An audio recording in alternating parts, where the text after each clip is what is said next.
বিসমিল্লাহির রহমানির রহিম। সুপ্রিয় দর্শক, আসসালামু আলাইকুম। আজকে আরও একটি আপডেট সফল পর্বে আপনাদেরকে আমন্ত্রণ জানাচ্ছি।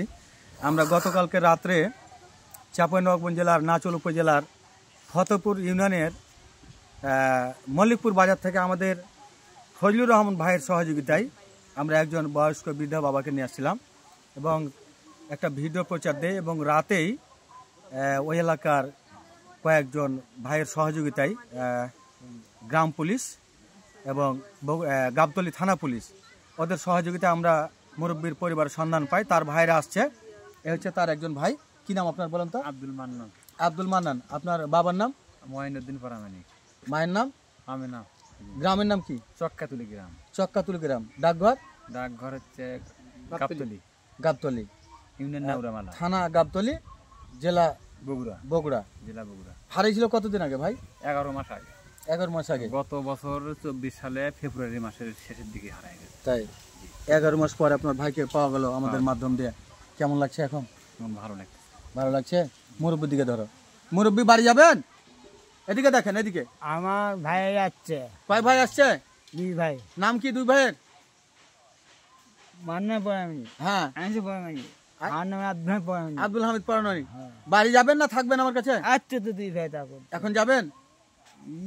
রাতে নিয়ে যা। ও যে নিয়ে যদি যাই তাহলে যাবেন? আচ্ছা, মাশাআল্লাহ, আলহামদুলিল্লাহ। এই বড় ভাইয়ের দিকে ধরেন একটু। ভাই আপনার নাম? আমার নাম আনিসুর রহমান। আনিসুর রহমান। আচ্ছা, এই ভাই 11 মাস পরে পাওয়া গেল আপনার? হ্যাঁ, 11 মাস পর আপনার মাধ্যমে আমরা কেমন লাগছে আপনার? খুব ভালো। ভালো লাগছে। যাদের সহযোগিতা পেয়েছেন তাদের জন্য দোয়া করবেন। আমাদের কাছে মোট 4 জন ছিল। 4 জনের মধ্যে এখনো আরো 3 জন রয়ে গেল। ওই যে ওই সাইডে দেখাও একটু।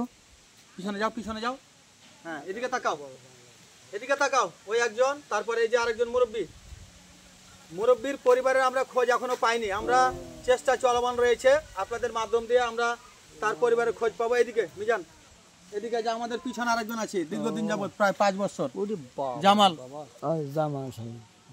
তো আমাদের কাছে এখনো 3 জন রয়ে গেল। শুধু এই বৃদ্ধা বাবা, যিনি নিজের নাম ঠিকানা বলতে পারে না, ওনার পরিবারের সন্ধান করছি আমরা। আমাদের ভিডিওগুলি যারা দেখেন আপনাদেরকে অনুরোধ করবো ভিডিওগুলি শেয়ার করবেন। সেই বৃদ্ধা বাবা প্রায় আজকে 1 মাস 13 দিন। যদি আপনারা কেউ চিনতে পারেন তাহলে আমাদেরকে ফোন করবেন। আমাদের কাজ সম্পর্কে আপনাদের মতামত, আপনাদের কোনো পরামর্শ থাকলে অবশ্যই দিবেন। আমরা এই পর্যন্ত 698 জন মানুষকে আমরা এভাবেই বাংলাদেশের বিভিন্ন জেলা, উপজেলা, গ্রামগঞ্জে পরিবারে হস্তান্তর করলাম। যারা 2-4 মাস, 2-4 বছর, এমনকি 20, 30, 40, 50 বছর পর্যন্ত হারিয়ে রাস্তায় ঘুরছিল। এই সাবিনা, চুপ করো। তো আমরা এভাবে আমাদের কাজ চলমান রয়েছি। আপনাদের প্রতি বলবো যে আমাদের এই মানবিক কাজে আপনাদের অংশগ্রহণ খুবই জরুরি। কারণ এদেরকে নিয়ে আসলে এদের পিছনে প্রতিদিন যে খরচ, তাদের পরিবার খোঁজা, আবার তাদেরকে বাড়ি পৌঁছানো, আমাদের অনেক টাকা খরচা হয় প্রতি মাসে। তো যারা যারা দানশীল ব্যক্তি আছেন বা আমাদের এই মানবিক কাজে অংশগ্রহণ করতে চান তাদের প্রতি অনুরোধ করব আমাদের সরাসরি আমাদের এখানে আসবেন অথবা আমাদের ফোন নাম্বারে যোগাযোগ করবেন এবং আপনি যদি ইচ্ছা করেন যে আমি অংশগ্রহণ করতে পারেন। পরবর্তীতে আবারও কোনো একটি ভিডিওতে আপনাদের সাথে দেখা হবে, কথা হবে। আমরা আজকের আপডেট সফল পর্ব 698তম আপনাদের সামনে উপস্থাপন করলাম। সবাই ভালো থাকবেন, সুস্থ থাকবেন। আসসালামু আলাইকুম। আমরা একটু দাঁড়াবো।